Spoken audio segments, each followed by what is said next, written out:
A state funeral for its 12th president. The cremains of Fidel Valdez Ramos were buried at the Libingan ng mga Bayani in Taguig. The ceremony was complete with full military honors given his long life first time in to attend the burial of a former president who is traditionally accorded full military honors.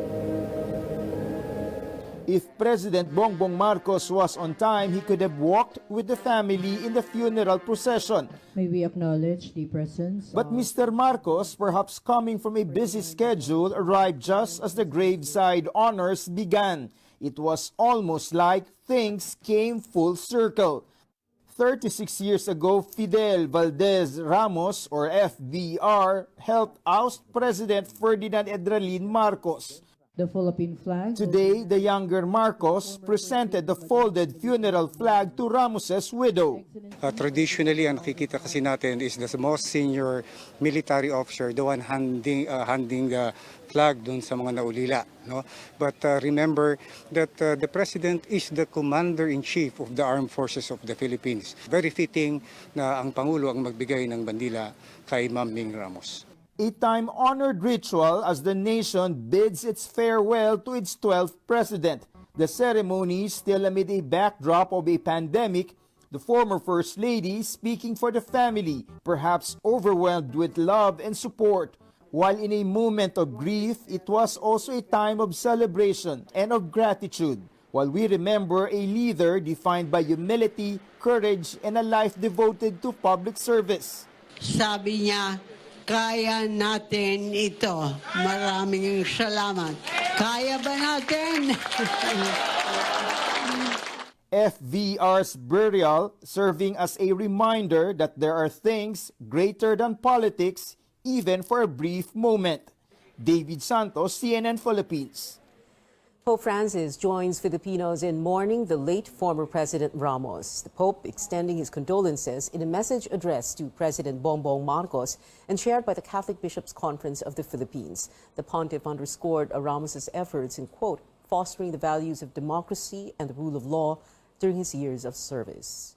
For many, Fidel Ramos was a military man, a president, and a democracy icon. But for those who knew him very well, very closely, he was a good leader with a goofy, sometimes corny sense of humor. George Carillas has this story. For Sam Ramos Jones, Fidel V. Ramos was a funny and thoughtful grandfather. He was born in 1992 when his lolo was elected president. He has a very goofy sense of humor, a little bit corny, and that behind the scenes that was even more present. He wasn't the type to, necessarily say, straight up compliments or like hug you and kiss you and say I love you and all that. But if he saw, for example, if he saw something that he thought you would be interested in reading, he made sure that there was a personalized clipping pack that he would give you about, whatever given subject. Sam and FVR shared their love for books and their favorite, American Caesar, the biography of General Douglas MacArthur. Still has a very full library that he would always let me steal from, but like a librarian, he would make me fill out a card and promise to return it. Retired Colonel Dencho Acop, a longtime aide-de-camp of FVR, saw how he was as a public servant and a family man. He described him as like a superhero, a leader who can deal with anything and everything, even during crisis situations. He was like Superman, si FVR, he was his prowess was everywhere. His intellect, his leadership abilities, even his physical stamina was staggering. He would perform like 50 laps at the old Army Navy Club in Manila, and I could only do 10% of that as his aide-de-camp, so that was how he was. Veteran journalist and Pulitzer winner Manny Mogato first covered the former president in 1987 when Ramos was the Armed Forces chief.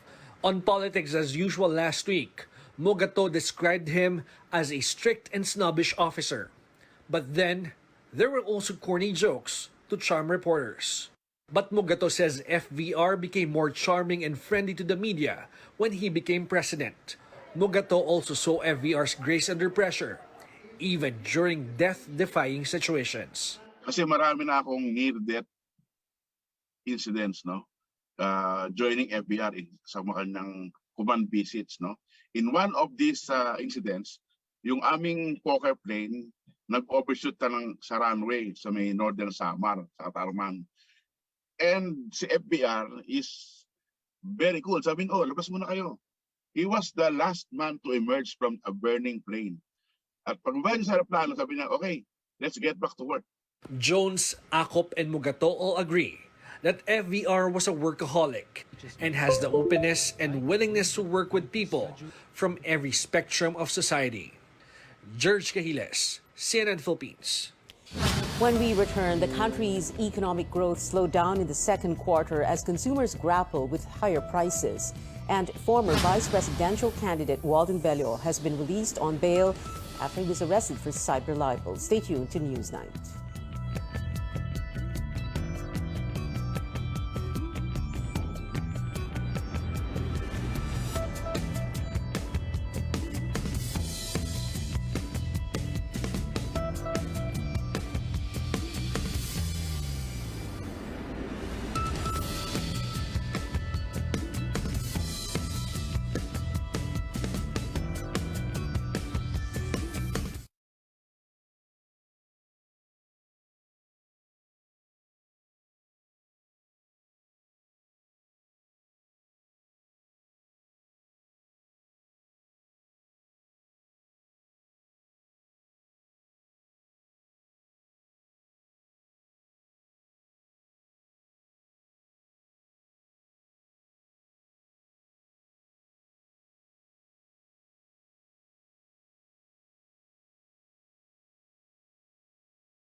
This is Newsnight on CNN Philippines. Rising costs of fuel and food have taken a toll on the economy as consumers tighten their belts. Our senior correspondent Lois Calderon breaks down the GDP numbers for us.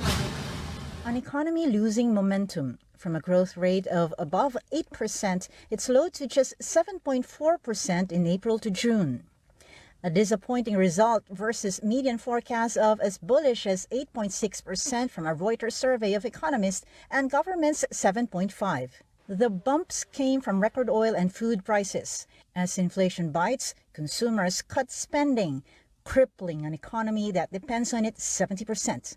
Quarter on quarter, personal consumption shrank by 2.5%, with travel, hotels, and restaurants hit the most. Reopened borders and back-to-work orders would have been the fuel to rev up the economy. These jeepney drivers say higher pump prices forced them to instead step on the brakes. Dumami naman yung tao kaso tumaas naman yung diesel.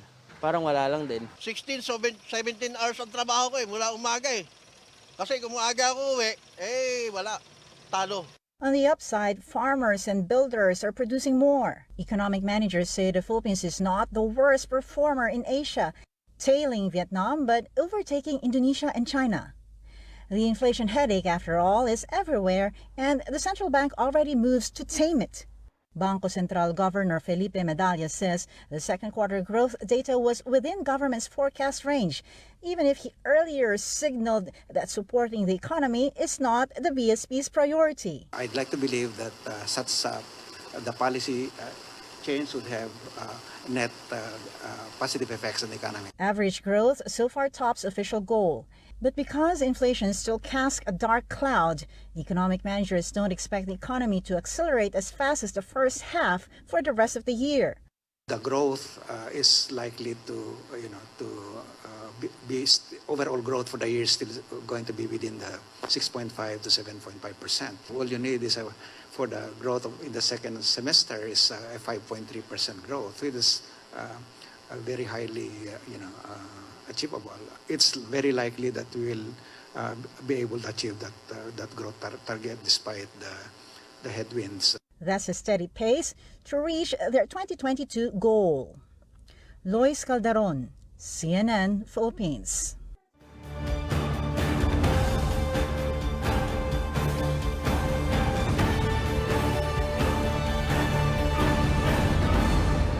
At a time when a Senate committee moves to investigate frequent power outages in the provinces, and for the first time since he was appointed in July, Energy Secretary Rafael Lotilla faces the media in a virtual press conference. Lotilla vows to improve the country's self-sufficiency as he returns to take the helm of the department. Paige Javier reports. Energy Secretary Rafael Lotilla faces daunting tasks: to make power affordable and accessible, and to shift to clean power. But in his first press briefing, he admits the country is highly dependent on imported sources like coal and oil. The longer-term solution, however, is to move from, again, the president says, from over-dependence on imported sources and to go for more indigenous sources. With the Malampaya service contract set to end in 2024, he says it would be premature to comment until issues are resolved. But Lotilla says they're looking into other oil and gas exploration investments in undisputed areas and nearby fields. On the moratorium on the construction of new coal-fired plants, here's what he has to say. I don't believe in completely changing policies and therefore sending mixed signals to investors. Lotilla says the government will review the previous administration's study on nuclear energy alternatives for the Bataan power plant. We would have to strengthen the trust and confidence of our people in the ability of government to regulate safely, to put up necessary standards. The Senate Energy Committee, chaired by Senator Raffy Tulfo, will again investigate the long-standing problem of power outages in the provinces. Tulfo on Monday cited Oriental Mindoro, where brownouts are long but electric bills remain high. Lotilla did not directly comment on the upcoming probe, but he underscores the rich potential of renewable sources in areas like Mindoro. Senate President Mig Zubiri and Senator Grace Poe call for a review of the Electric Power Industry Reform Act, or EPIRA, to lower power rates, especially in the provinces. We will have to take a closer look at how we should help, we should reorganize, we should strengthen the electric cooperatives. The EPIRA amendments that the Senate President and our legislators are looking at would have to consider elements of this reform. Lotilla hopes his past experience can help address present-day energy woes. Paige Javier, CNN Philippines. Former vice presidential candidate Walden Bello has been released on bail from Camp Caringal in Quezon City a day after he was arrested in his home over cyber libel charges. Former Davao City Chief Information Officer Jeffrey Tupas filed a case against Bello in March for calling her a drug dealer. Bello claims his arrest was connected to Vice President Sara Duterte and his tirades against her during the campaign, calling it, quote, pure political persecution, unquote. He slammed the former Davao City Mayor for, quote, weaponizing the law. Duterte says Bello should stop blaming her for his fall from grace, adding freedom of speech does not give anyone the right to defile the name and reputation of others. News overseas, authorities hold live fire drills in southern Taiwan as tensions with China continue to mount, but defense officials say these are not in response to Beijing's escalation of military exercises near Taipei. They say the drills are regular exercises to boost military readiness. While CNN's Blake Essick reports Chinese military drills around Taiwan have continued past the supposed end date of August 7th. China's live-fire military exercises were supposed to be finished on Sunday, but earlier today we learned that the People's Liberation Army continues to conduct drills in the air and at sea around Taiwan. It's according to a video posted on social media by China's military, saying that Monday's drills are focused on anti-submarine warfare and naval action.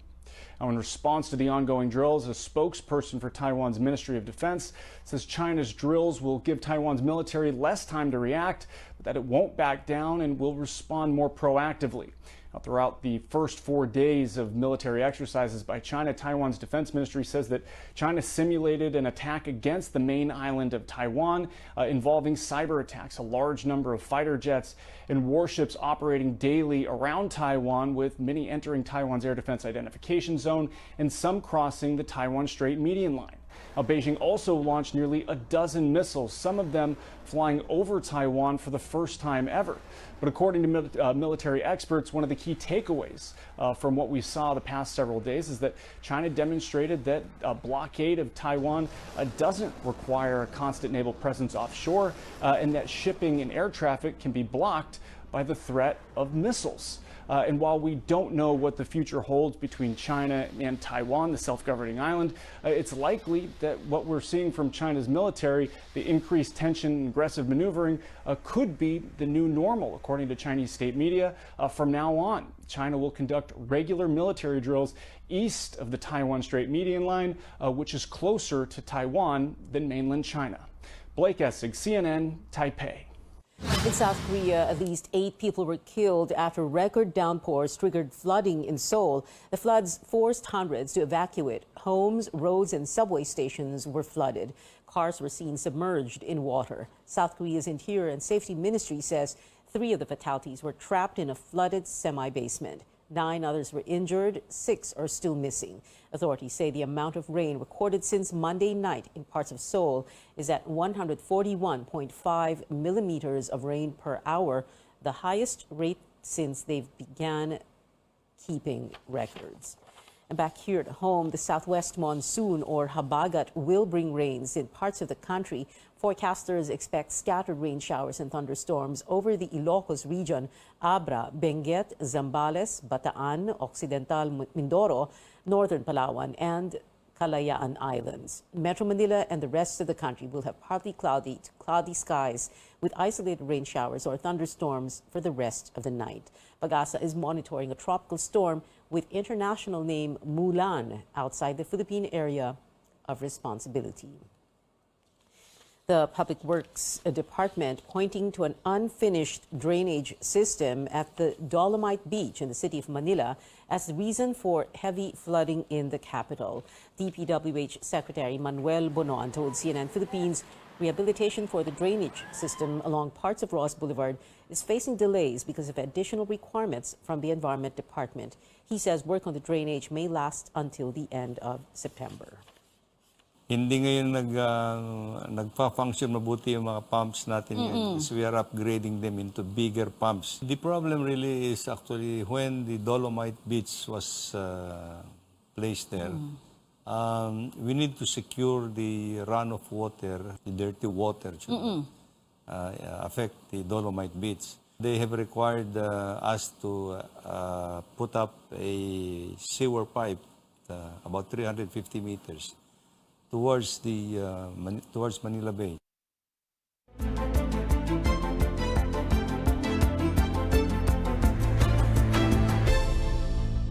Cases of the highly transmissible Omicron subvariant BA.5 in the country surpassed the 4,000 mark as the health department reports 906 new infections with 814 recoveries. There were also 11 additional BA.4 cases and 7 more of BA.2.12.1. All have recovered. On the issue of expired COVID-19 vaccines, the business group Go Negosyo says the private sector already discarded over 4 million doses. In a statement to CNN Philippines, Go Negosyo said they are in talks with the DOH on how to replace them. Health Officer in charge Maria Rosario Vergeres says the COVAX facility agreed to replenish all expired shots procured by the government and the private sector. Vaccine manufacturer Janssen Pharmaceuticals applied for a Certificate of Product Registration, or CPR, for its COVID-19 vaccine before the Food and Drug Administration. A CPR makes the product open for commercial use and is a way for Filipinos to get vaccinated once the state of calamity is lifted. The FDA is currently reviewing and exercising the necessary work para po dito sa application ng Janssen sa kanilang tanggapan. Vergara adds emergency use of COVID vaccines and treatments before they reach the final phase will not be allowed if the state of calamity is lifted. This will also affect price caps on medicines and health workers' COVID-19 benefits. Moving on to monkeypox vaccines, the FDA is in talks with 3 manufacturers for the shots, the country also joining other ASEAN members to find ways to secure doses.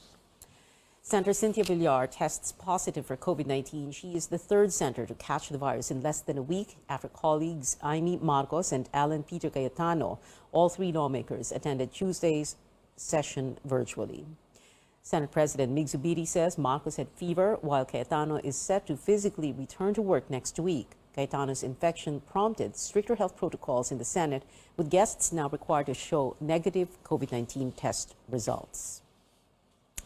In other stories, getting a driver's license is costly and time-consuming, but that could change very soon as the government is on track to impose new rules. George Gilas tells us some officials are concerned those rules may compromise road safety.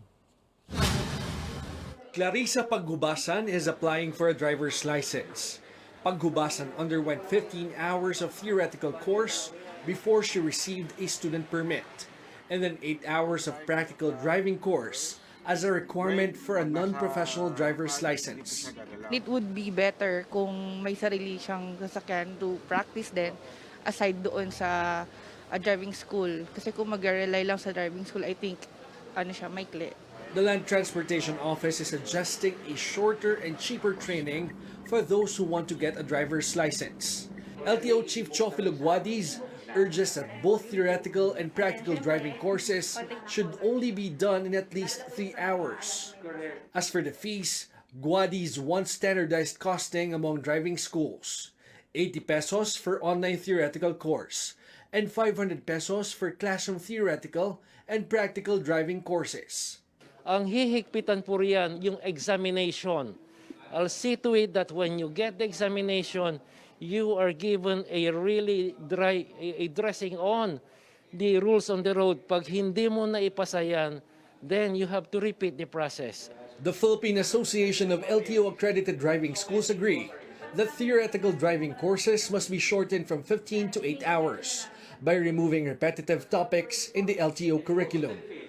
But they suggest that the practical course must be longer to give extra importance to the actual driving training skills and on-site simulation. Dito pa lang nagsisimula siyang sumakay o mag-aral ng sasakyan, maging familiar sa sasakyan. So hindi siya bike na sa 3 hours nga mag-aral ka lang ng bike, di ba? So sa kotse, this is a mechanical.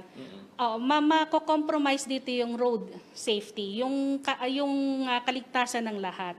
The group adds that coming up with standardized prices for the training is unrealistic, citing varying operational expenses for driving schools like rent, electricity, equipment, and salary rates of instructors. We, PALAD, support LTO, okay? But it should be scientifically. No, the approach should be scientific. Hindi pwedeng naisip mo lang on your own opinion, personal recommendations. The group hopes the LTO will also allow driving schools to offer optional comprehensive driving educational courses. This is to provide in-depth training for those who want to learn further than what is required by the LTO. The LTO meanwhile vows to meet with driving schools to discuss their proposals and come up with a win-win solution to the problem. George Cahiles, CNN Philippines. Up ahead, tributes pouring in for Hollywood legend Olivia Newton-John, and K-pop group Blackpink announces its comeback to Manila. You're watching CNN Philippines.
Welcome back. Heading overseas, singer-actress Olivia Newton-John has died. She was 73. Olivia was known for bringing the character of Sandy to life in the film adaptation of Grease. Over the last 30 years, Newton-John was treated for several bouts of cancer, most recently at the base of her spine. Among the many stars who paid tribute was the Danny to Olivia's Sandy, her Grease co-actor John Travolta, posting, quote, "We will see you down the road and we will all be together again. Yours from the first moment I saw you and forever."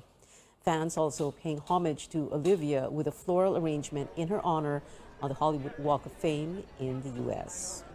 Shifting gears, you can expect Blackpink in your area again soon with the K-pop group heading to Manila next year. The chart-topping act will perform in the country on March 25, 2023 for its Born Pink World Tour. The venue and ticket prices have yet to be announced. And that is it for now. Join me again on news.ph at 7 p.m. I'm Pio Ontiveros. We leave you with highlights of today's state funeral for former President Fidel Valdez Ramos.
This program is brought to you by...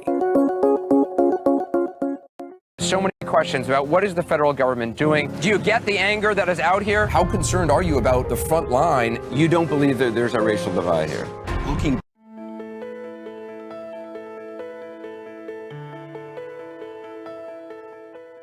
Bacteria and viruses are always present, and they spread faster with the change in weather. With the rainy season upon us, we have to do what we can to protect our families from seasonal diseases that range from the flu to waterborne diseases such as cholera and leptospirosis to even vector-borne diseases such as dengue. On this episode, we'll discuss preventive measures for these rainy season diseases and the flu. I'm Dr. Freddy Gomez, and welcome to MedTalk Health Talk on CNN Philippines.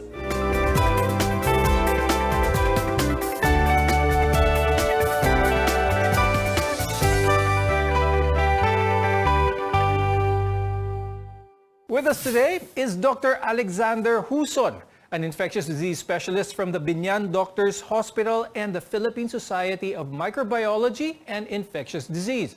We're also joined by Dr. Ana Sofia Victoria Salazar Fajardo, a family medicine occupational medicine specialist from Perpetual Health Medical Center Binyan and the national president of the Philippine College of Occupational Medicine. The Philippines is obviously a tropical country, but when the summer season ends, our bodies will need to adjust to the rainy season. Ria, why does our immune system weaken during this change, especially during the rainy season?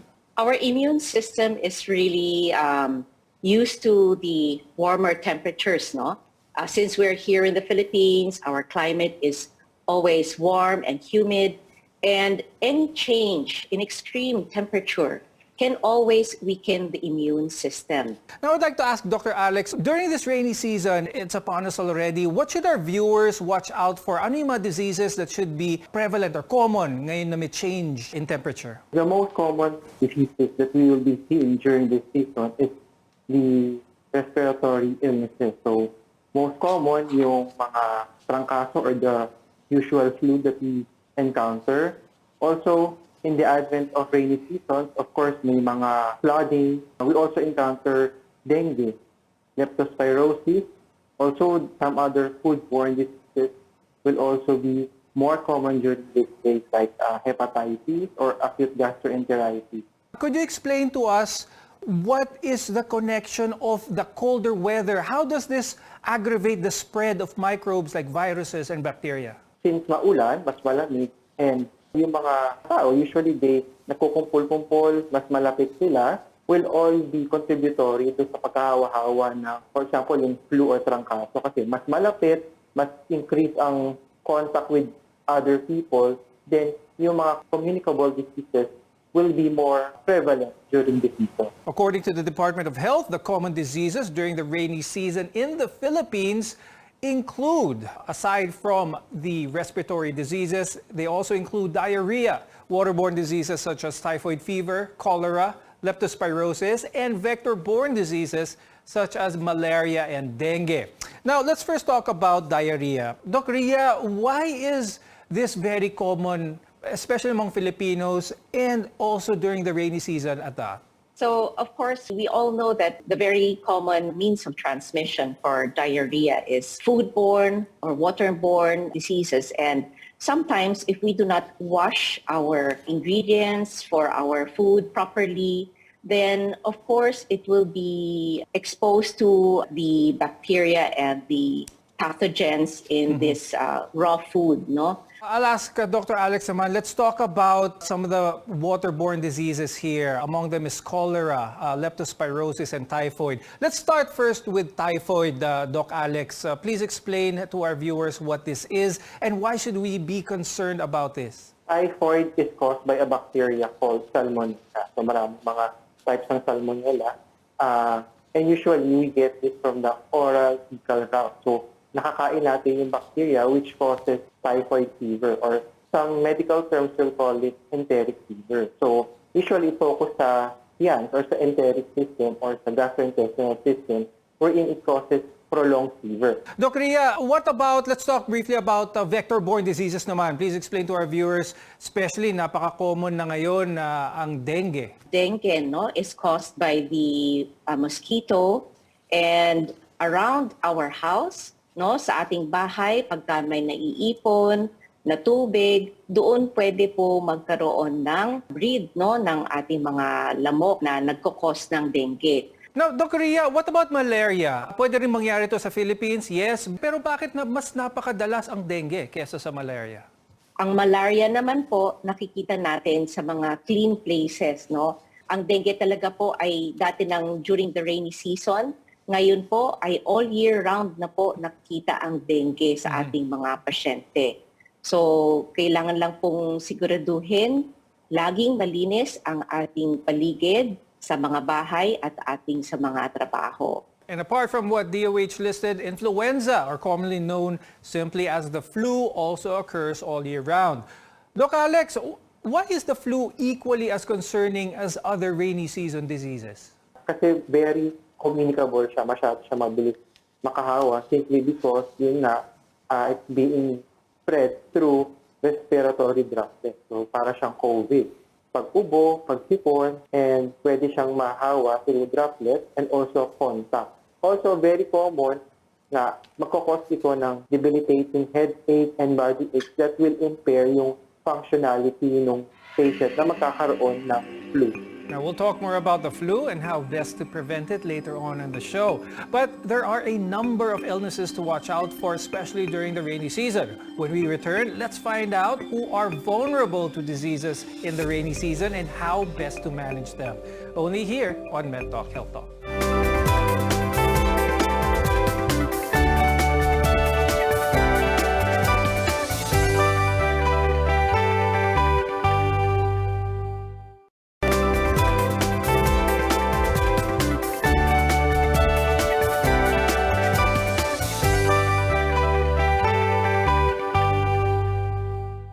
I'm Dr. Freddy Gomez and welcome back to MedTalk Health Talk, where caring is our calling. Earlier on the show, we discussed what the most common rainy season diseases are in the country. Now let's talk about who are prone to these infections. Now, as we approach the latter half of the year, people are more likely to leave their houses to work than before. Now, this also includes children returning to school as we slowly return to face-to-face classes. Let's talk more about who are the most vulnerable during this rainy season.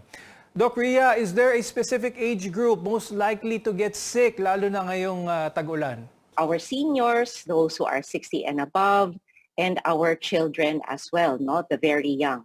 We would like to also consider the most vulnerable, those adults or those patients who have immunocompromised conditions or yung mababa ang kanilang resistensya. Is there any connection kung bakit ang mga senior citizens, bihira sila actually magkasakit, pero kapag na hindi po tayo magkasakit, and because the more that they are prone to other diseases, other respiratory diseases such as pneumonia.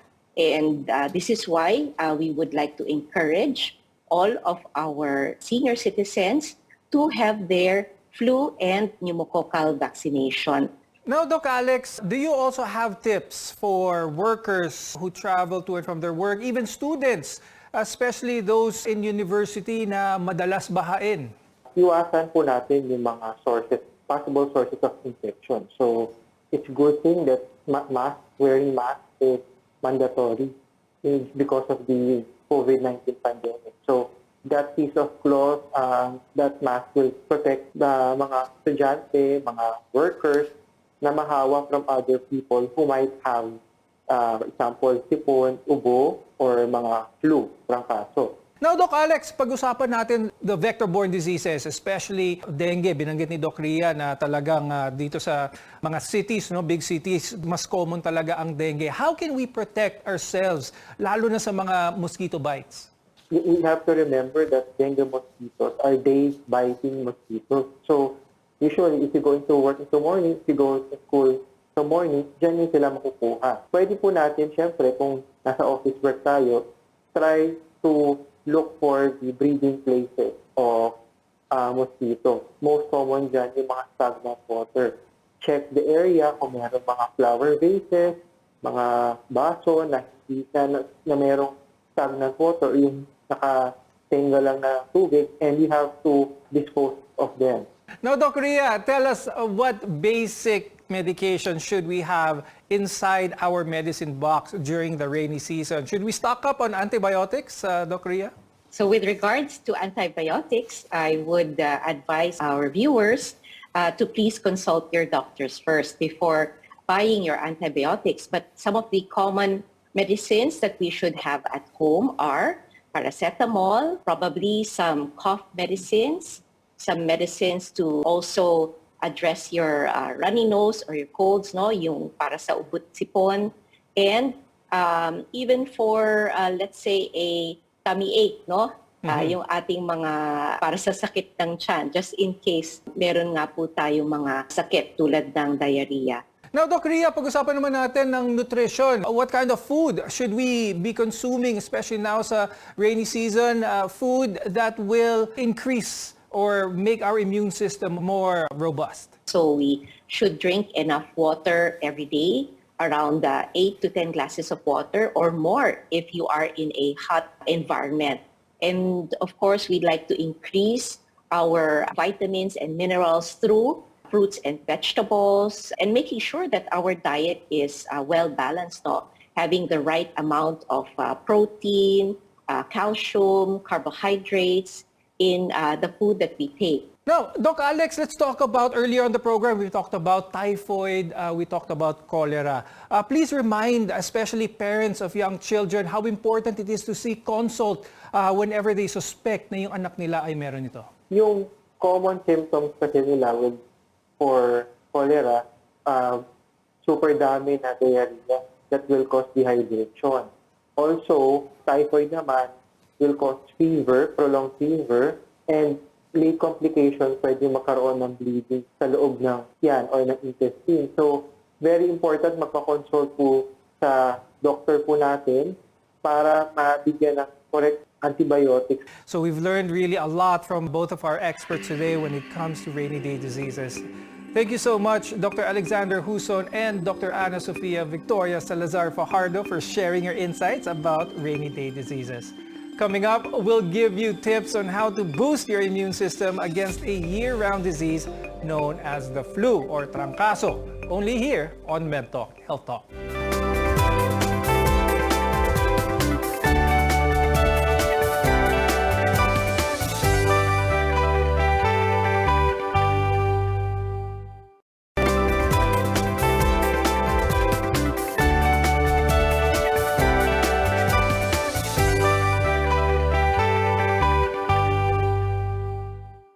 You're watching MedTalk Health Talk, and I'm Dr. Freddy Gomez. Now, throughout this episode, we've been talking about rainy day illnesses that we should all be wary of. Now, this includes the influenza virus, or more commonly known as the flu. Now, to combat the flu, we have vaccines that can protect us from these viruses. To tell us more about these flu vaccines, with us is Dr. Ana Ong Lim. She's a pediatric infectious disease expert and affiliate of the Philippine Foundation for Vaccination. Now, Doc Ana, we've learned that flu seasons vary all around the world. Now, here in the Philippines, Doc Ana, when should the flu vaccine be administered? When is the ideal time? Rates of flu cases typically increase when the rainy season sets in. So usually by the time nagbabago yung panahon, June, July, August, and also towards the colder months of the year like the November, December, January, doon tumataas yung ating cases ng flu. Tell us, what is the benefit ba of the flu vaccine and how does it really affect our immune system? Even if we think about it as a minor illness, parang trangkaso lang naman yan, pagpapahinga mo lang. Meron din kasing mga pasyente na nagkakaroon ng flu with really bad outcomes. They end up in the hospital or their underlying illnesses become more complicated. This usually happens for those people who are in the senior population or those with comorbidities or those in the very youngest age groups. So we're interested in making sure that we provide them with protection. Paano naman yung mga regular adults na nagtatrabaho, maayos ang kanilang health status? It's important also for them to be protected kasi studies have shown that influenza disease can lead to a lot of absenteeism, and we also want to avoid that because that's the impact of that particular problem on our productivity. Some people might be wary of vaccines in general. Now, as we've seen over the last 2 years with the COVID pandemic, marami talagang hesitations when it comes to vaccines. Can you explain the effectivity of flu vaccines and how they work? And meron ba talagang mga risks, kumbaga, ito sa katawan natin? Flu vaccines, they're formulated on a year-to-year basis, Dr. Freddy. Kasi ang ginagawa ng ating public health authorities, they do a surveillance of the types of flu viruses that are circulating globally, and then they will inform the vaccine manufacturers na dapat itong klaseng mga viruses ang tina-target ng bakuna ninyo. Actually, meron na tayong mga flu vaccines that basically been using the same structure as before. So matagal na ang safety and efficacy profile nitong bakunang to. When we talk about adverse events following immunization, typically these are the usual post-vaccination reactions like pain, swelling at the injection site, a little redness. May mga pangilan-ngilan, they'll really feel down after the vaccination, but that's not very frequently seen. Can you still get the flu after being vaccinated? I think in general, it's very important for our public to know na ang bakuna hindi naman niya pinapromise na 100% kang protektado. But it will really decrease the chances of you getting the illness. And in many cases, if you do get the illness, you'll probably get the more minor form. Now, apart from vaccination, Doc Ana, we can also strengthen our immune system with proper nutrition as well as exercise. In the context of the pandemic, Doc Ana, how important is it to boost our immunity against the flu virus specifically? Mas konti ang kalaban mo kung bakunado ka.